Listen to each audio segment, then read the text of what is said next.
From two dirty painters to multiple seven-figure business owners, I'm Redion. And I'm Karmelo. And we'll be giving you guys the inside secrets to take your trades business to the next level. From crazy stories to proven strategies, get ready to supercharge your business with us. Welcome to the Dirty Painters Podcast.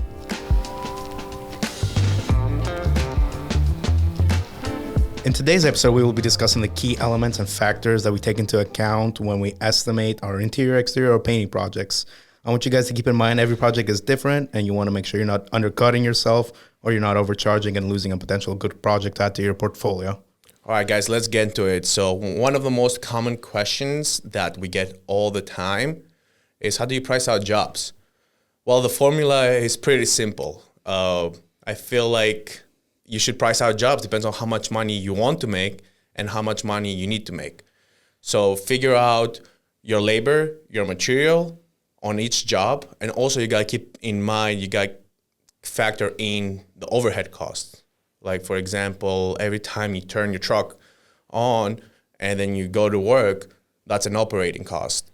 Or your rent for your shop, or your general liability insurance, your workman's comp. All those things are your operating costs for the business to keep its doors open every month. So I'm going to start with asking Karmelo. I'm going to ask you, Karmelo, how would you price out jobs if you're starting a painting business today? And how would you go about it as a beginner painting company? So if I was just starting out right now, my own painting company, I would take the formula of labor plus material plus your operating costs and determine how much money I want to make, let's say, per day. So if I want to make, say, $500 a day, I would factor that into the formula for pricing out any project. And I also want to say that even if you're just starting out, because you're probably going to be doing the labor mostly yourself, I'd still pay myself as an employee, just so that way I'm getting paid and also the business is getting paid. One mistake that we did early on in our first year is that we didn't really pay ourselves until the end. We were just focusing mostly on the business and reinvesting it back, but also pay yourself. Okay, so let's say I call you up and I'm like, hey, Karmelo, I have 3 bedrooms, 1 living room that I want to paint walls, ceilings, trim, doors, everything. How would you go about pricing that out? Pretty standard. Everybody that's watching, I'm sure, can visualize what that would look like. So firstly, I would go in there and check to make sure, the trim work, the amount of prep work that needs to be done on the trim work, if there's 8-inch baseboards or 6-inch baseboards, or if there's crown molding. There's a lot of factors that go into that. Figure out, give us a quick formula. Let's say it would take you 4 days or 3 days. How would you price that out? I would say I would put 2 guys there, 8 hours each, factor their hours in, the amount of material that we're going to use and the type of material we're going to use. And then after that, also, I would like to keep a nice percentage for my operating costs, which is the overhead every time, you turn the lights on to start your business. And then at the end, figure out the profit margin from this job. So what do you think is a good profit margin to make as a starter business owner, in percentage? In percentage, I would say you would be good starting out in the 30 to 40% range. 30 to 40%. That way, when you're getting started, not a lot of people know you. You're not an established business, so you can't be charging 50, 60% profit margins. And that way you can build your portfolio. You can get customers under your belt, so you can have testimonials and you can have proof that you are a good painter, you're a good painting business. Yeah, that goes back to building up your brand and your social equity, because you're not going to be a household name immediately right out of the door. Yep, and we see it all the time. A lot of people are like, oh, how much do you charge for Olympia? I'm like, guys, you can't charge the same prices I charge just because I've been in the market longer. We're more seasoned, and also we are way more efficient. We're faster. Our processes are way better than most painting companies out there. So it took us some time to get there. So our operating costs are more expensive, and then the way that we do things are more expensive as well. Yeah, I can tell you the many times that we've looked back at some of the projects we've done, and we're like, really? We charge this much for something that was, let's say, double what we charged originally. But that was just us trying to build our portfolio. Yep, exactly. Look, in the beginning, I remember a lot of jobs that we were doing, we were charging pretty much break-even cost just so we could get the projects under our belt. And we did it in Tampa, too. Even though we were pretty established in Michigan and we started a new business down here, even in the beginning, we did a lot of break-even jobs. That way we could build our reputation. Also, another thing that I really want to touch in before we get into more in depth how we price out projects is how to calculate profit margin. So the formula is very simple. Figure out your labor, figure out your material, add 10% for your overhead cost, and then multiply that by 2. And that will be a good rule of thumb to price out jobs for yourself moving forward. If you're starting out, then you can multiply time and a half to time 1.75. Then the more you establish you become, the better you become in sales, the more your process gets streamlined, and the more incentives you offer to your customers, then you can increase the multiplier. All right, so we'll start with exterior projects. Karmelo is going to run us down a little bit on how we go about pricing out exterior projects. So exteriors, they're always seen as the most straightforward project. It's outside. There's not as much intense prep work as there is on an interior project, but there are a few main factors that, you have to take into account when estimating these projects. Something I would say is very important is the type of surface you're dealing with.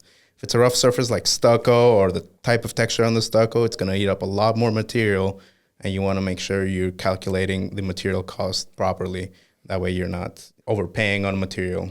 And something else I would say is how tall is it? If it's a 2-story home or a 3-story home, if you need to use some equipment to reach the peak of it, which back in Michigan, there was some huge houses that we had to use 50-plus foot ladders or a lift, and we took the equipment cost of that into account.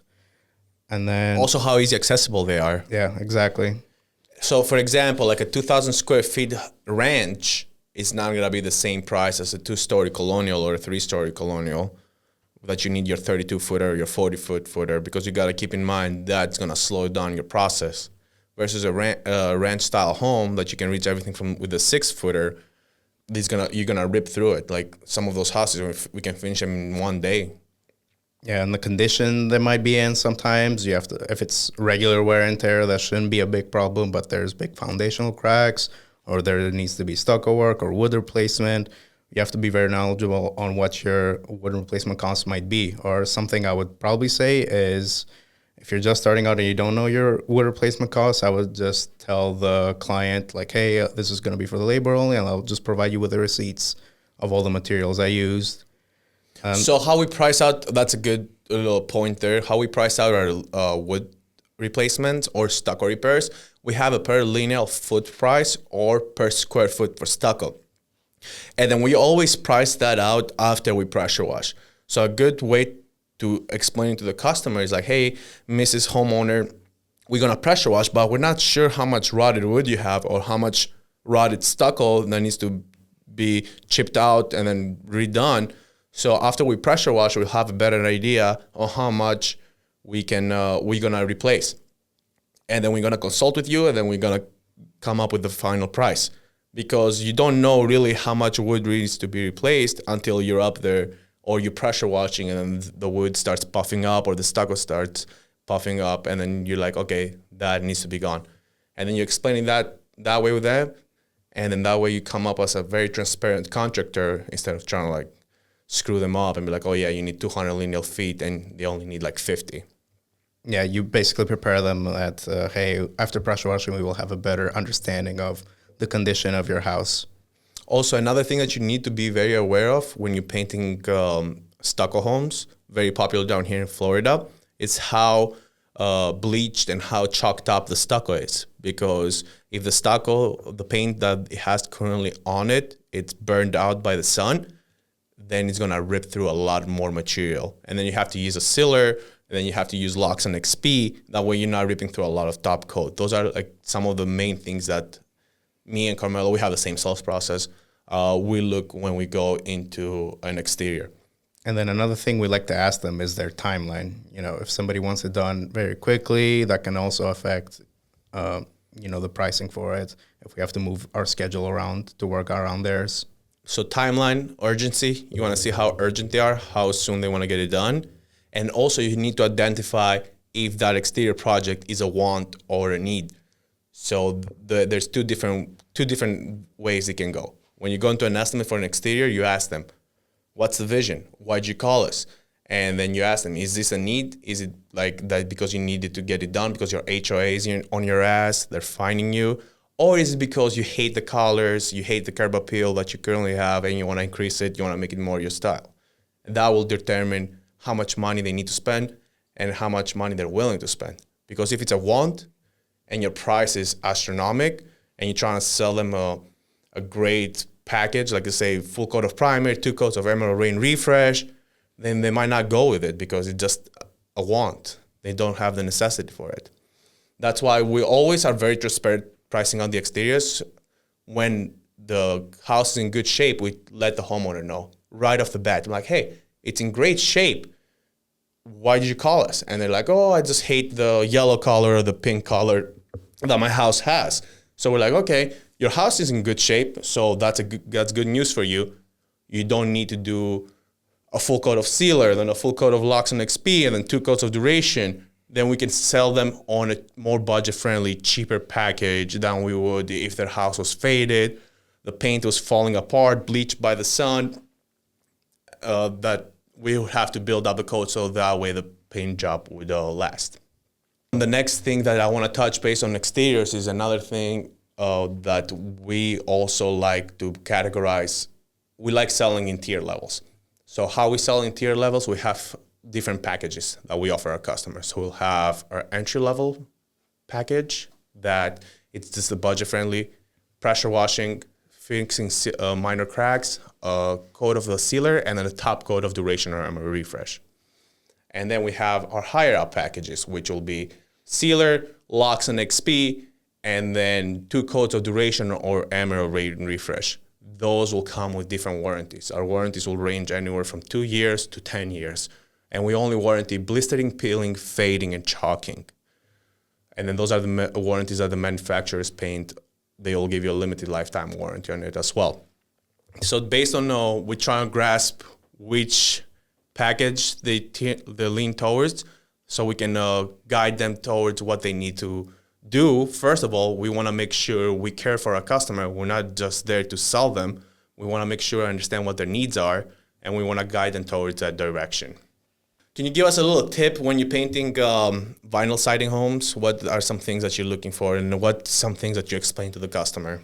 So the first thing I would ask them is what color they're looking to do, and explain to them that if they want to go somewhere in the darker shade of colors, that we would have to make sure the color is vinyl safe. And what vinyl safe means is any paint store will take a color that has black colorant inside the formula, turn it into deep blue. So that way it prevents warping. Yep, or magenta, yeah. Yeah, they use magenta to make the vinyl safe colors. So I can explain to them that, hey, it might not be 100% match if it's, the vinyl safe formula, just so you're aware. So that way we can prevent any warping. Vinyl also, I'd have to tell them that it's only a spray finish, so that way we keep that nice smooth finish that's currently on there. So that's the things I would look for when doing a vinyl. And also, even that we use a vinyl safe paint, we always make sure that we tell the customer we don't warranty warping, because you never know how the sun will be on the color. They say it's vinyl safe, but we won't warranty any warping. That we make that known from the beginning, and we put it on writing as well on our contracts and forms, that we don't warranty warping. It's better to stay safe, guys, even if you're using vinyl safe paint. That way you're protecting yourself in the future, because 10 years down the road, the vinyl might start buckling and warping, and they'll call you like, hey, your paint job screwed my vinyl. So if you put those disclaimers from the beginning, then you're safe, and you're like, hey, proceed at your own risk. Caution, yep. Think of any jobs that we did that they were like smaller surfaces. It was an easy paint job, but just the way that we had to access the job was just a pain in the ass, and we had to charge more. So again, going back to Michigan, where the homes were very, very tall, we would have the Rick Dulai job. Mm-hmm. It was narrow. It was a little town center called Royal Oak, and we would have to use the lift there. And the houses, you were in charge of that job. Yeah, the houses were like right next to each other, with like 4 feet between them. And the lady that was right next to the place that we needed to put the ladder on to get up there, she was very, very, she was mean. So she wouldn't let us put a ladder on her property. So I had to come up with this crazy story. I was like, yeah, I have to get up there. I have kids. I might fall down. My kids won't have a dad. I don't have any kids. I became an uncle that day. But I just made up some fake kids. So the lady would like let me put the ladder on her property, and she eventually let us. But it was a very, very tough job to get in from like a steep angle. So we had to get into the other property to be able to reach the peaks. And then the lift. That job was a nightmare with the lift. We got the lift stuck there. It was the wheels got stuck in the grass. We had to call a towing company. So you got to factor those things in. It might be a small house, but getting to it, it's going to cause headaches 100%. So you have to calculate those costs when you're bidding those jobs. Because when I do a job like that, I always take the worst case scenario. I always plan for it. No matter what the job is, like it's gonna cause problems, I always factor in those problems. Like, hey, this job can go to shit. So I have to price it accordingly to cover the job going to shit. So that's one tip that I like giving to all my consulting clients. I'm like, hey, when you're doing hard jobs a lot of things can go wrong, price them accordingly. That way you're covered. Your headaches are covered. Yeah, leave some room for errors. Any other tips that you want to give for exterior painting pricing? Do you think they should have a standard per square foot price for each style home, or should they just use the labor material plus profit?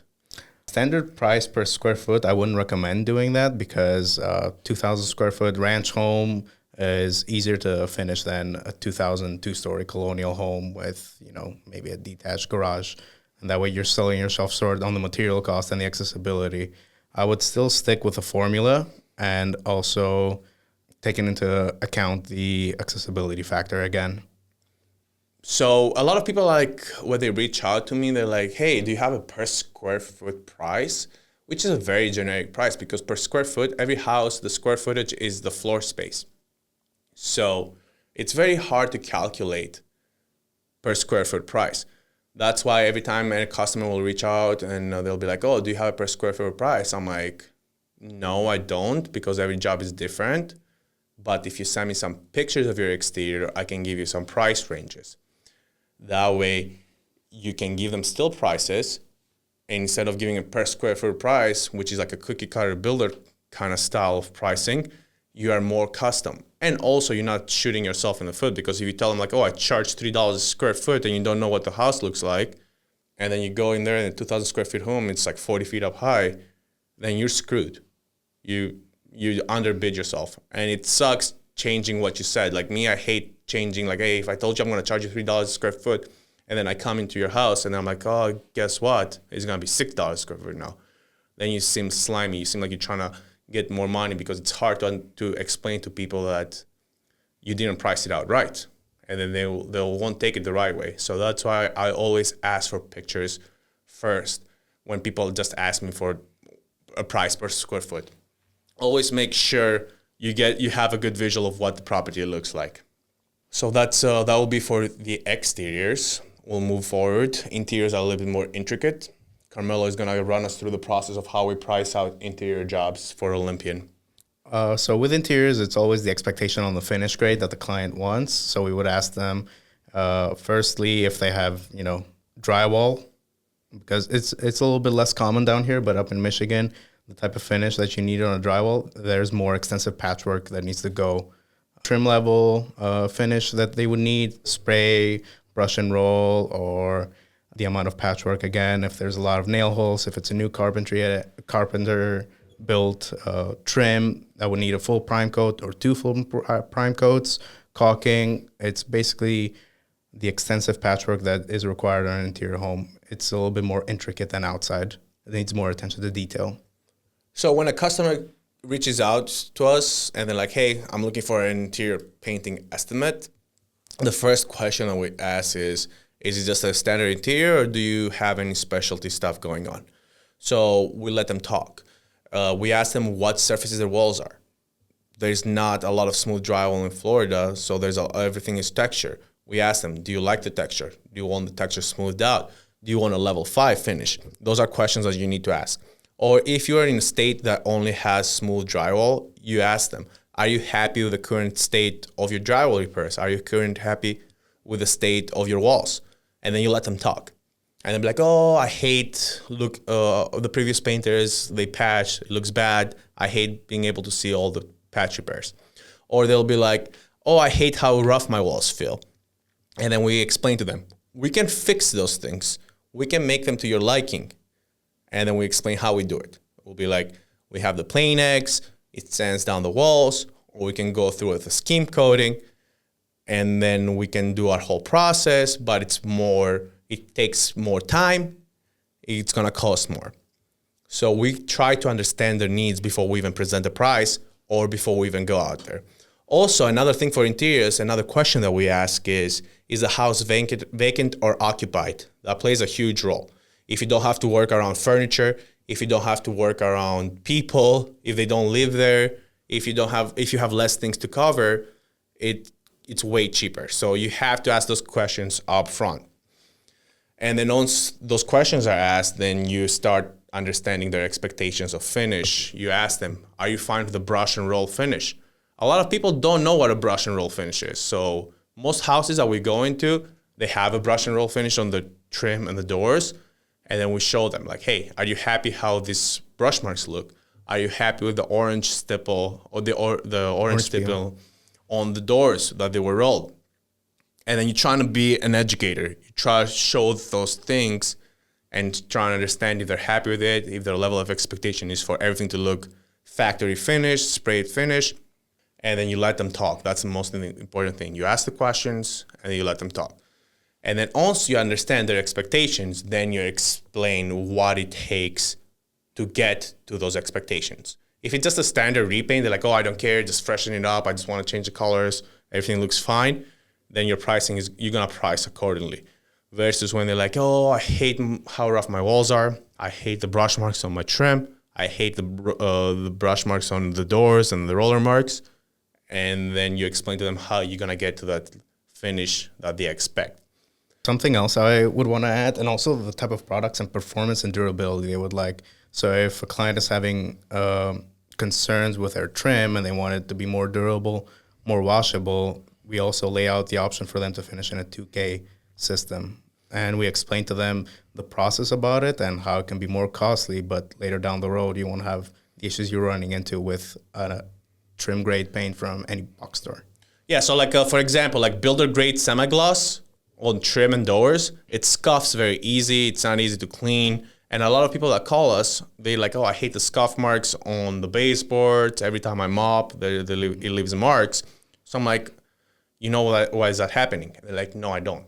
So then we explain to them, when you bought this house, the builder used very cheap paint. So when you use a cheap semi-gloss, it might be a semi-gloss, but it won't perform as a good enamel paint. So you have to upgrade your materials. And then we'll run them down through the process. And we sell in tier levels on interiors too. For example, for a trim package, we'll have the standard 1 coat of primer and then 1 coat of the emerald urethane. Or we'll have also, we use the Scuff X, which is a very, very durable paint. And then we have our top tier packages, the 2K polys, which we finish a lot of trim. We've done a lot of crazy jobs with the 2K poly. And then we explain to them like, hey, first, the material costs way more. Then we have to catalyze the product. We only have a 2-hour pot life. And also, it's a spray-on finish only. We cannot brush and roll this. And then we explain to them the preparation that it's going to take to get that 2K poly on. We're going to have to cover the whole house. Everything needs to be seal-tight prepped with plastic and paper. Then we're going to scuff the trim. Then we're going to prime it.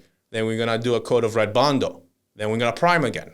Then we're going to finish the caulking, finish everything, and we're going to do our first coat. Then we're going to check it again for any imperfections. And then lastly, we'll shoot our last coat.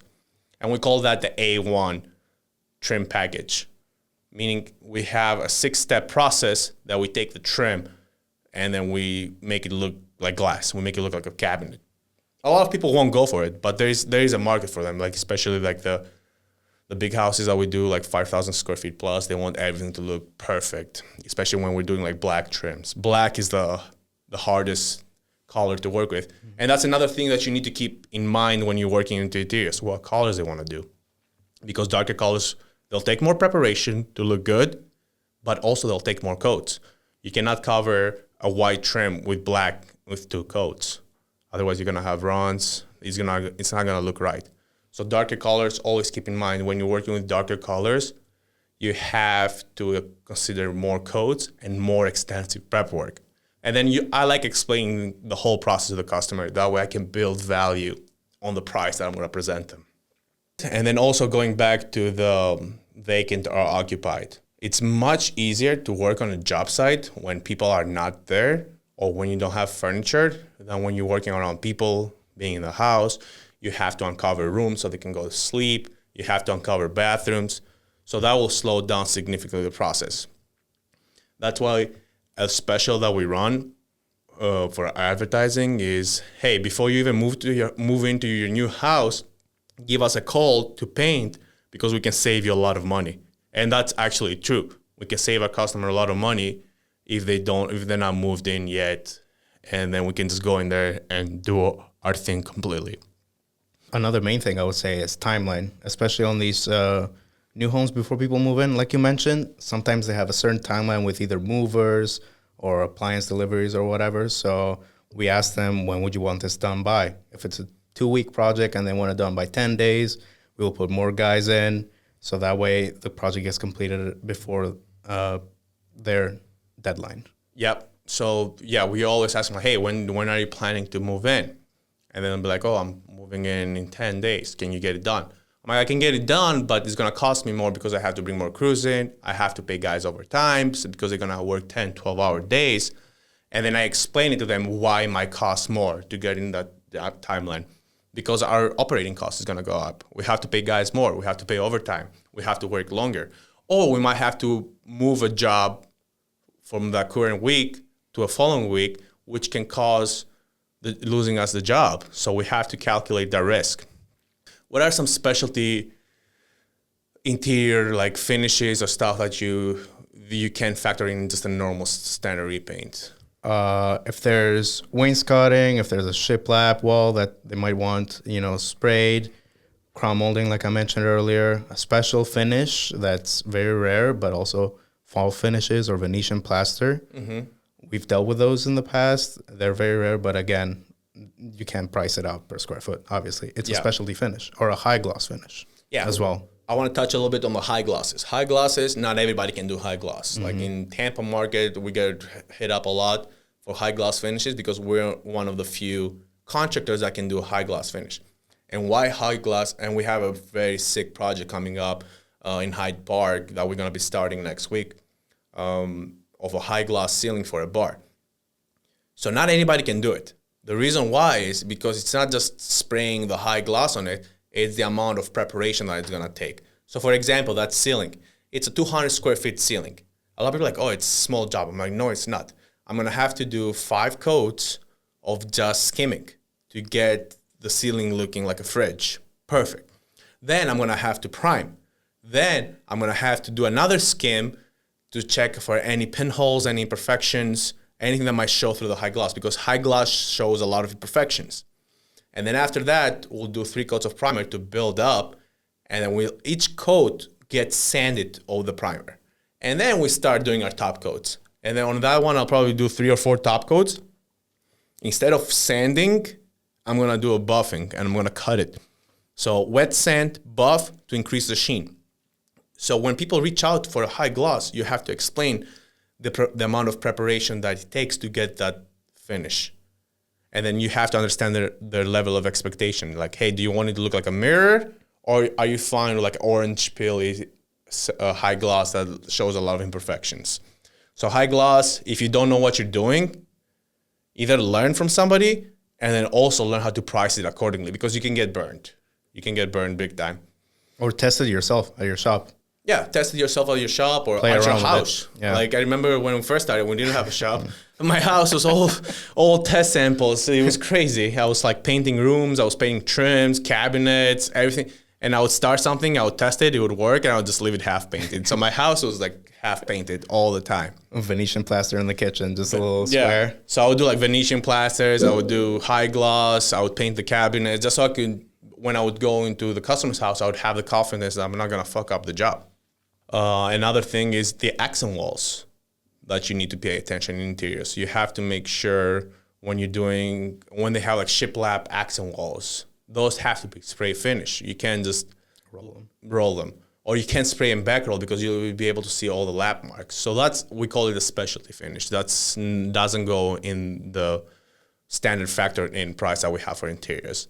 Yeah, just recently we had this interior project that they had a shiplap accent wall, and they rolled it, so all the seams were filled in with paint. So the extensive prep work that we had to do there was cut out the seams of the globs of paint that were in there, completely sand it down, and then spray it, and that came out beautiful. Yeah, so the previous contractor fucked up the job, rolled and brushed everything. So you on the shiplap wall, you'll be able to see all that. And then a lot of customers don't like it because they spend a lot of money with the carpenter to do a custom accent wall for them. They want it finished properly. But to get that finished properly, it takes prep. That's why we say it's all in the prep. Everybody can spray, but it's how good do you prep. Another thing that I wanted to make sure we touch base on this is when you estimate an interior, because I've been burned a few times in the past, when I was starting out, because I was always rushing, trying to go to the job and get eager to get the job. So I was not paying attention on the trim as much. A lot of times I walked into jobs that they were oil-based trim, and we finished with latex or 2K polys. And if you don't prime that surface right or use the right primers, you're in trouble. You're poking a hole in the water, basically. Yeah, you're in trouble. Not doing anything. You're in trouble. So I can remember a specific job that I sold, and then it was in Novi, Michigan. It was, I think, 60 doors total, huge house, massive. And they were all oil finish. So I sold the job, I priced it out, created the scope of work, and then I sent it to my guys, my crew leader. So I'm like, yeah, just paint the doors, 1 coat of primer, 2 coats of emerald urethane black. They're like, okay. And then they use water-based primer, and then the emerald urethane is water-based. So we finished the job. Doors look beautiful. We get paid. A day goes by. The lady texts me. She's like, oh, is this normal happening? And I'm like, what do you mean? She's like, oh, the paint is coming right off. I'm like, oh, fuck. So I'm like, let me swing by really quick and take a look. And then I go there, and everywhere I was scratching, the paint was coming right off. I'm like, oh, shit, I fucked up. So that was my biggest mistake that I've done with that. That was the mistake that really taught me, hey, always make sure you test the trim, the doors, anything that might have an oil finish on it. And how you do that? It's very simple. Keep your 5-in-1, and with the back end of it, just when you're in there, just try and scratch a little bit of the coating. If it doesn't come off, because oil paint is very, very durable, it won't allow the coating to come off, then it's oil. Or if it's too slick, too shiny, that's another way to tell if it's oil paint. If it's latex, the 5-in-1 will remove the coating right away. So that's another thing that you really need to pay attention when you're working into an interior painting job. Huge, you can lose a lot of money. And I remember we had to take the doors back to the shop, and we completely stripped them. It was a nightmare, 60 plus doors. I think we lost about 6-7 G's on that job. Just from my mistake. And I didn't do my due diligence as an estimator going into that project. We fixed it. We stand behind our work always. The lady was happy, but it was an inconvenience for her. She didn't have doors for a week and a half. And then it was an inconvenience for us. Obviously, we lost a lot of money on that job. But that mistake helped us realize that, hey, always check for trim, oil on doors and stuff. Yeah, it basically created the habit of, at least me, every time I go in, I check a door frame, see if it's slick, go with the back of my nail, and that way I can determine if, okay, we need to use a good primer that can adhere to the surface. Oil primer, like Pro Black Oil, is the only one that's going to save you. That's the best one. And you have to explain to the customer, hey, I have to use this primer. It stinks a little bit, but that's the only way to get the job done right. And then you explain it to them. Do you think you can have a per square foot price for an interior? Again, no. There's way too many extra details. I would say even more than exterior. Your added trim work, your added level of finishes, the height. If it's a 28-foot foyer, it's going to eat up more paint, and you got to make sure there's no roller marks when you see it. from the upstairs hallway that you gotta have one of your better craftsmen there to roll those walls. When do you think it would be good to have a per square foot price for interiors? Like The cookie cutter homes, the builder grade homes, I would say you would be safe in having a price per square foot on those homes where the standard is like, your 4-inch baseboards, no crown molding, no coats rails, of paint. 2 coats of paint. I'd say that would be the safe bet. And the tallest ceiling might be maybe 8 feet or 10 feet. So we are custom painters, and we like to think that everybody watching us are striving to be custom painters. So you can't really have menu pricing. It's impossible because as a custom painter, your services vary. Like you offer way too many different things, and then based on the customer needs, those services, they have to be priced accordingly.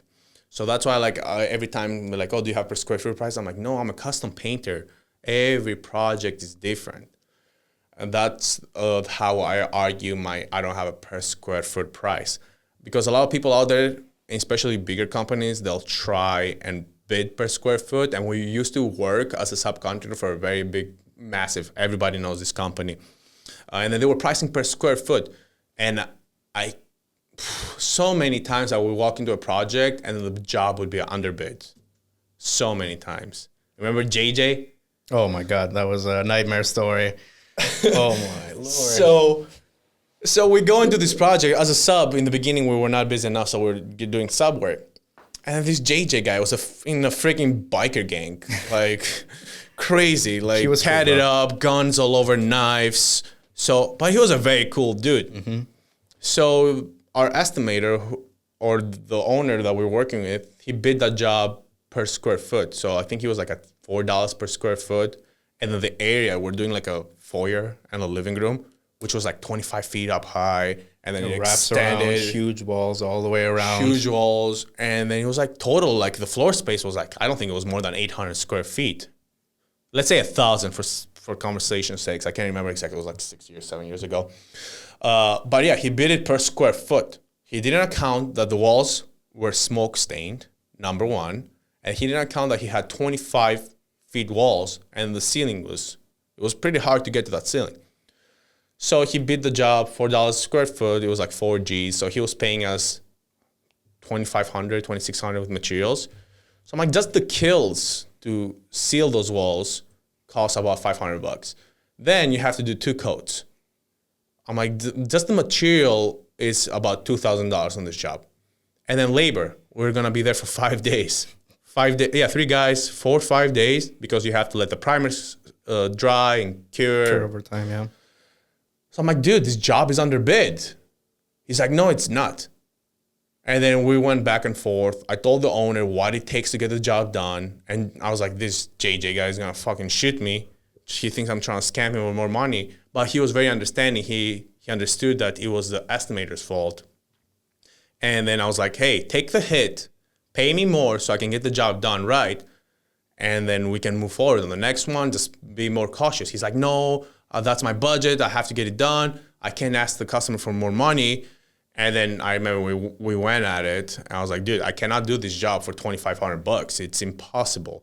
And then we walked. That was the end of that relationship with him, because he was not willing to take the hit as a business owner to do right by the subcontractor, me, and also do right by the homeowner, because it's not the homeowner's fault that he didn't explain hey, this is what it takes to get your job done right. He was just going for the sale, and he was only using his formulas that his corporate software price per square foot came up with. I'm no, you have to know what it takes to get a project done. That's why it's hard to train sales rep that they don't know their field. There is no guaranteed formula that's going to work all the time.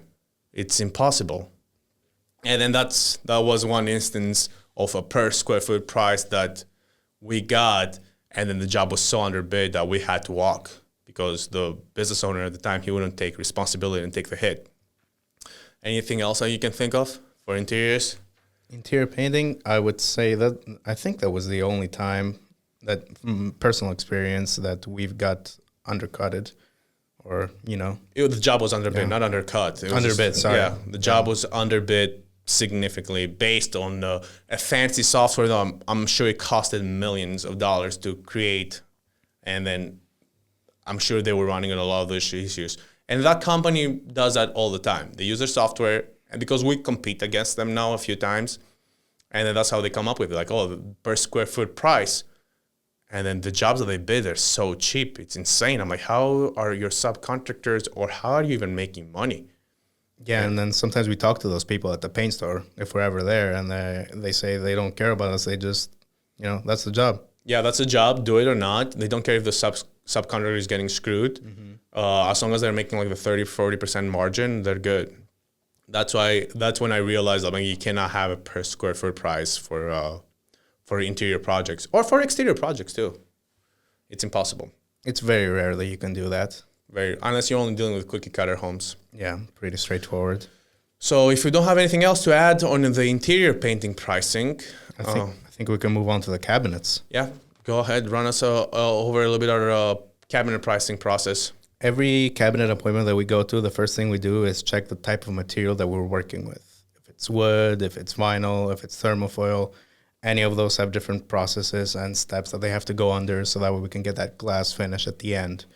That's the main thing we look for, the amount of items, again, we have packages in our cabinets too, so that way the level of expectation of the product performance, the durability, it meets our clients' needs. So the first thing we do is we ask them a lot of questions.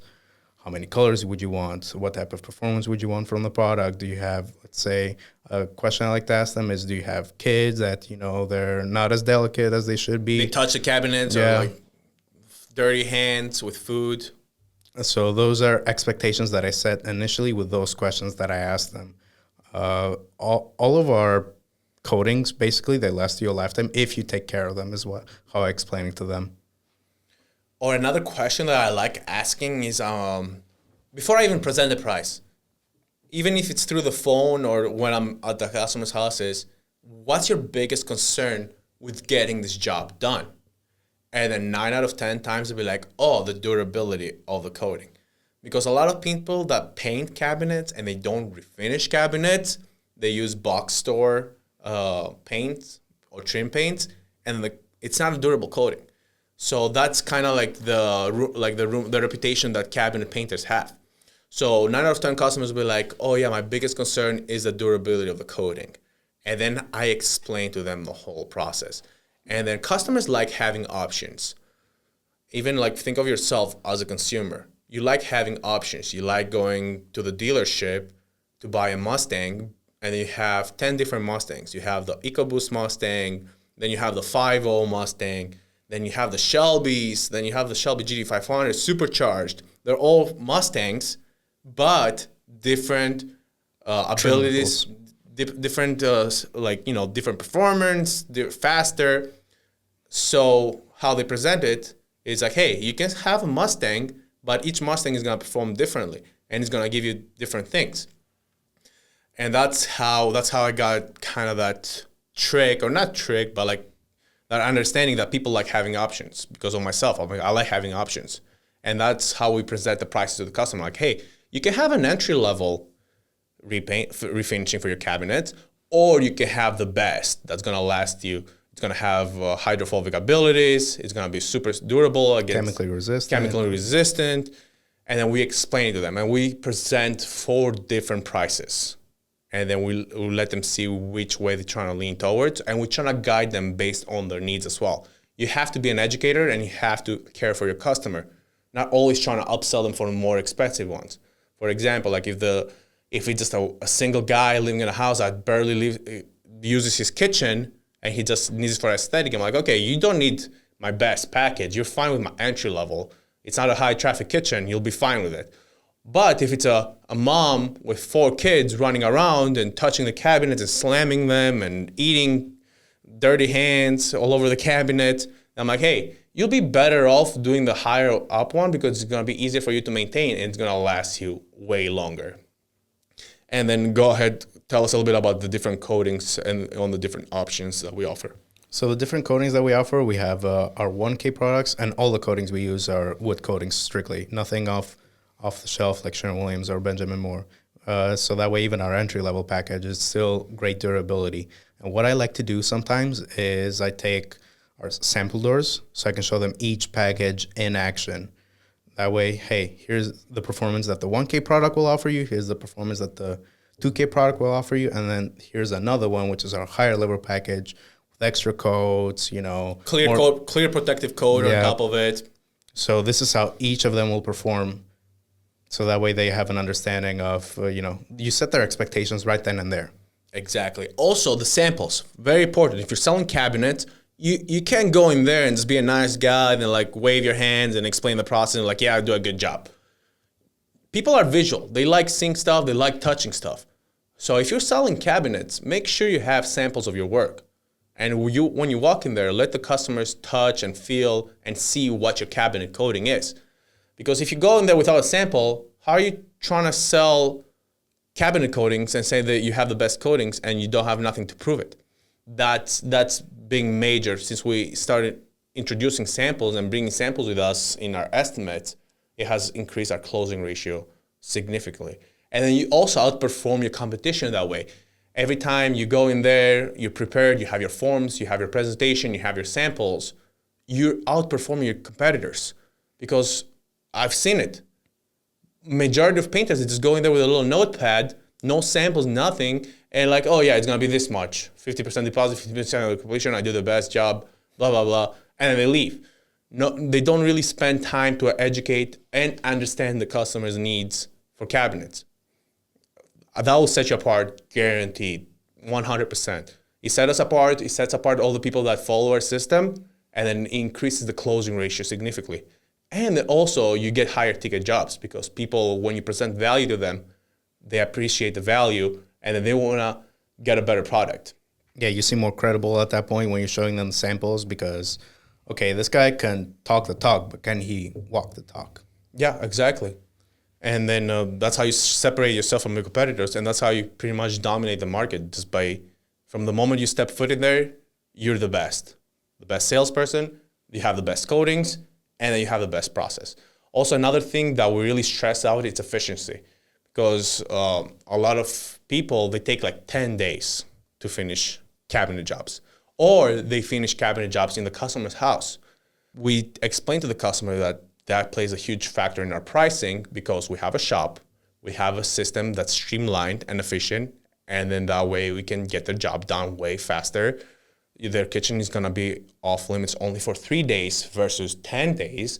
And also the majority of the work is gonna get offloaded to a shop. So the house is not gonna be completely taken over. That's another big factor that we try to present to our customers. Like, hey, we might be a little bit more expensive than the other bids that you're gonna get, but this is why we are more expensive. Our guys are super trained. They go in there, they take the kitchen apart like 30 minutes. Then 2 guys stay there, they start prepping the structure, 2 guys go to the shop. So your project gets started right away on both ends, on the field and at the shop. And that efficiency, it costs us money to get it done because I have my shop rent. I pay my guys top dollar to be able to deliver that speed and efficiency. And I also use very, very expensive products to be able to get your project done faster, because the more expensive products, they'll dry faster. They'll cure way faster. I'll be able to put your trichrome black doors back on in 3 days versus if you're using, in the beginning we were using emerald urethane and it took 6 days maybe. So long. Just for doors. Just for doors. It was crazy because you couldn't flip the coating, otherwise it would stick. So we explained that to the customers, like, hey, we're much more faster and efficient, not because we cut corners, but because we created a process and we use products, very expensive products, to speed up that process. Yeah, and 99% of the time when you tell people that, hey, it's going to take me 4 days to finish this rather than the other guy that's going to take him 7 to 10 days, they would take that over having their house be an active job site for that long.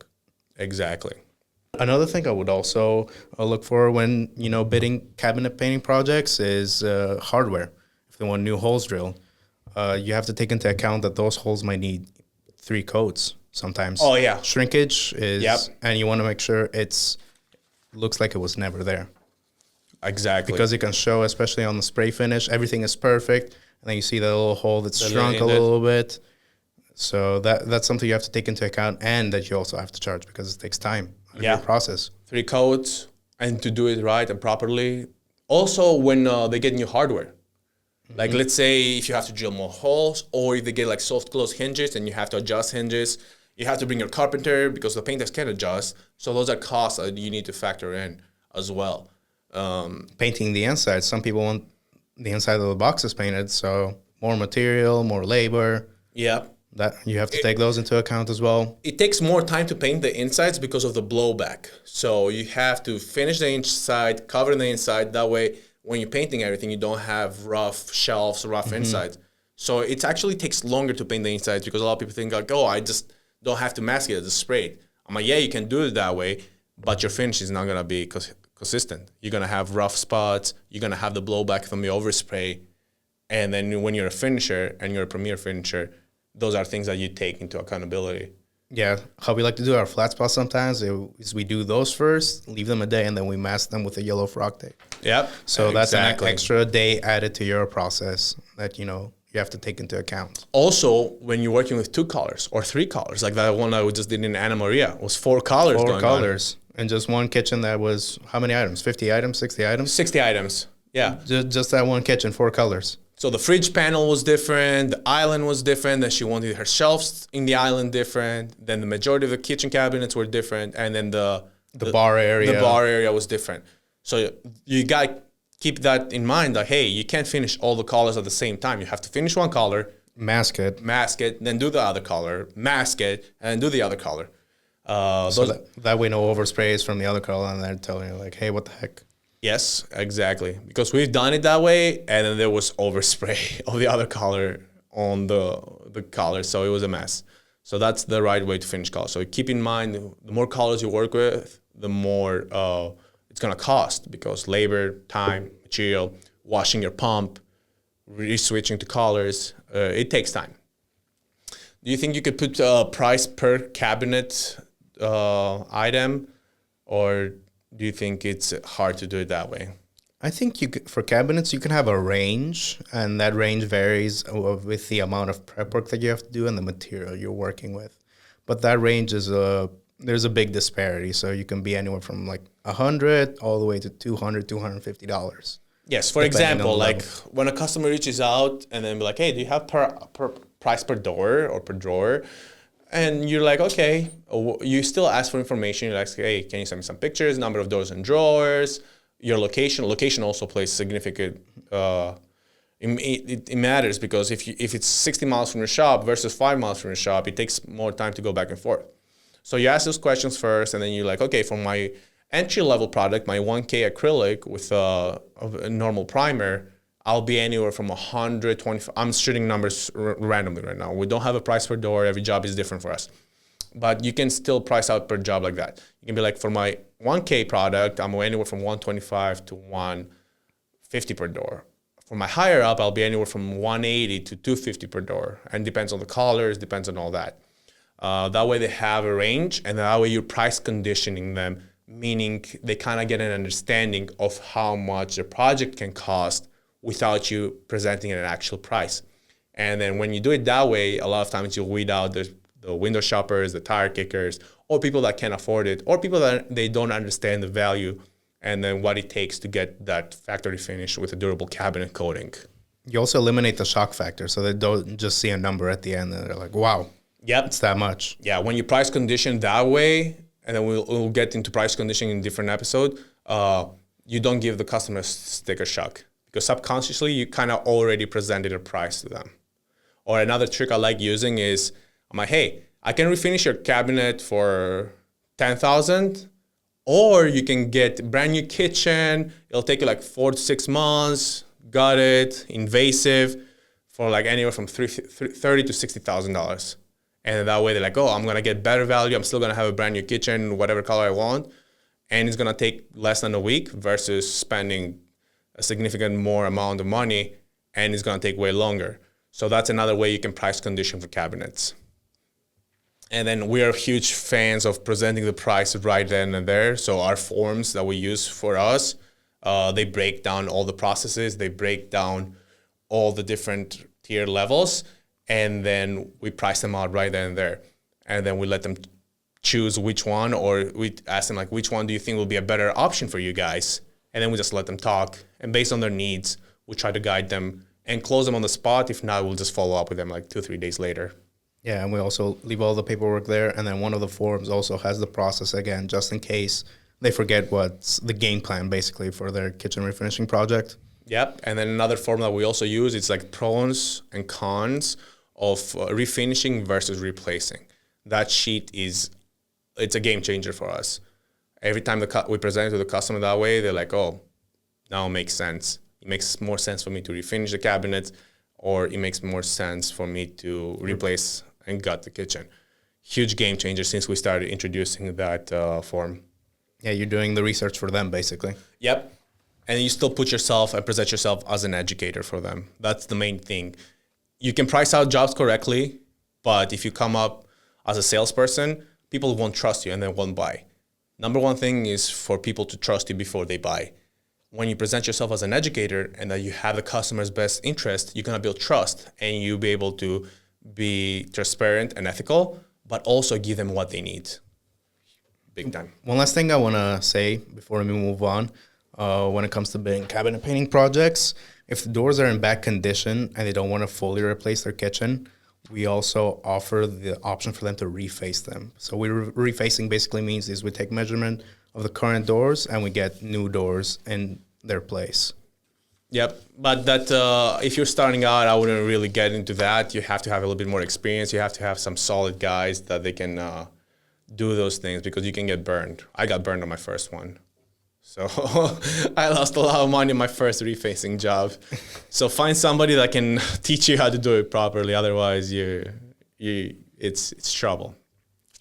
So that's pretty much, I think, we'll wrap up how we price out our jobs and what we look for to determine those costs and how much we can charge and how much we need to make on each job. Anything else that you'd like to add as a I think that was a pretty good basis. If you're just starting out, again, I want to emphasize on this. If you're doing the formula labor plus material plus profit plus operation costs, again, pay yourself, and then the business will take care of the profits. Yeah. So yeah, Carmelo said, pay yourself always.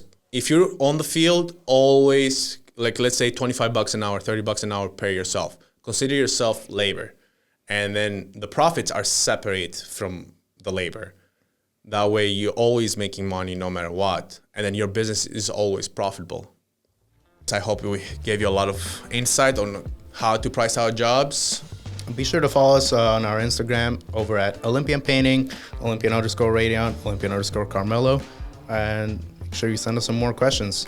And guys, if you liked this episode and you got value from it, make sure you share it with a fellow tradie or a fellow painter. Until next time, I'm Redion. And I'm Karmelo. Signing off from the Dirty Painters Podcast. Thank you, guys. Take care.